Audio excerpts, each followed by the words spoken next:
Stingray is a company that's just acquired a major asset in northern Mexico by buying the operating subsidiary of Noranda, Mexico. We raised $50 million, would have been about April of last year, and we paid $23 million for this asset. Currently we have about $20 million in the bank, so we're fully funded. We've been busy now for the better part of the last year, particularly drilling. More immediately, we're setting up metallurgical column tests.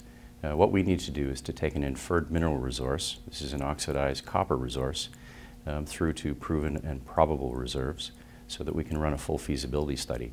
The metallurgical work has just begun, and we anticipate that certainly by the end of the first half of 2009, we should be delivering up a full technical report and a feasibility study so we know what our costs will be to build up this new project.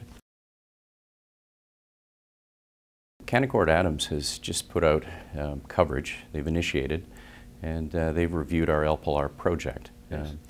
Orest Wakadao is putting a target price for the next 12 months at $1.80 a share.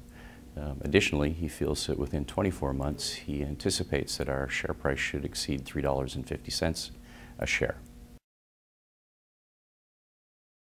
Fundamentally, the value of our project, these are very unique projects. There's not many of them, and we do anticipate that we can get this project up into production, subject to our feasibility study, within the next few years. We anticipate 2010, 2011, El Pilar should be up in full production.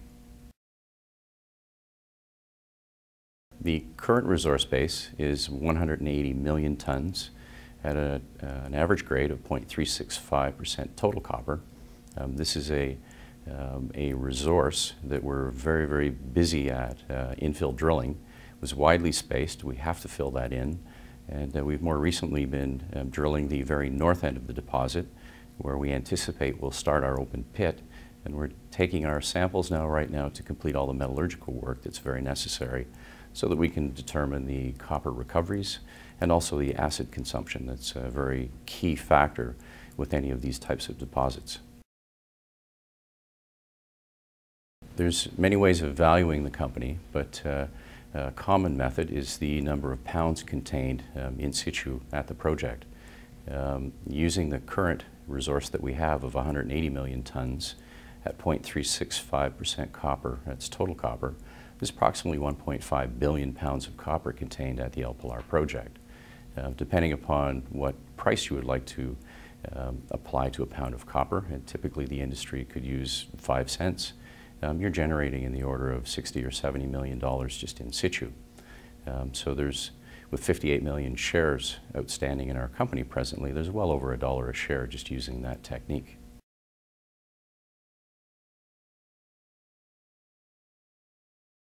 The gross value at El Pilar would relate to the 1.5 billion pounds of contained copper. If you look at what our estimated cost would be, we're anticipating about $1 a pound to produce those pounds of copper here. If you take current prices of $3 plus, I welcome you to do the math, but with a couple of dollars per pound of copper, over 1.5 billion pounds of copper contained, there's a tremendous amount of value here. It'll be up to us in our feasibility study to determine exactly what our costs will be here. We currently have about 60 million shares out. We have warrants that expire about the same time we anticipate our feasibility study being delivered. If they are exercised, and at $1.80, it's the same price as our recent call from Canaccord Adams, we would have about $50 million in the treasury at the time we're looking to build out the project. A project of this size typically would cost in the order of $150 to $200 million US. With the $50 million we anticipate from the warrant exercise and the balance of our treasury, we're in good shape. We could very, very conceivably do conventional bank debt, and I anticipate that we can minimize any further dilution to our shareholders.